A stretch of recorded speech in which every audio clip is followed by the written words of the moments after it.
Souvent, on fait déjà plein de choses qu'on valorise très mal.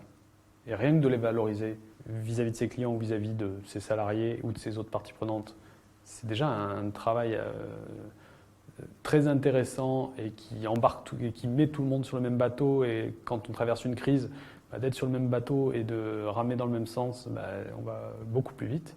Et deuxième chose, c'est qu'on découvre plein de petites actions faciles à mettre en œuvre avec des retours potentiellement rapides. Voilà, 2 slides à rajouter dans notre présentation commerciale pour montrer telle ou telle chose qu'on montre mal. Même tout simplement, le fait d'intégrer ses salariés, ça change leur positionnement vis-à-vis de nos clients. Le commercial, il va avoir tendance à justement à mieux valoriser un certain nombre de choses que peut-être aujourd'hui il était toujours à regarder. J'essaie d'être compétitif en prix et souvent on est très tiré par le prix aujourd'hui. Mais en montrant d'autres valeurs ou d'autres caractères aux clients, on va peut-être plus attirer son œil et se différencier et donc le convaincre.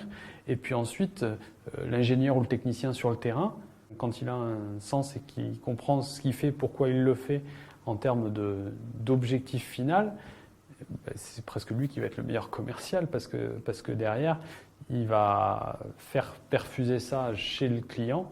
Et donc derrière, quand le client il aura un nouveau besoin ou un besoin complémentaire, il va être à l'écoute et il va être sensibilisé à ça. Et donc ça, au final, ça crée une économie circulaire, je réutilisais ce terme, entre le client et nous, par exemple, ou n'importe quelle entreprise qui à mon avis, peut mettre en place ce genre de choses.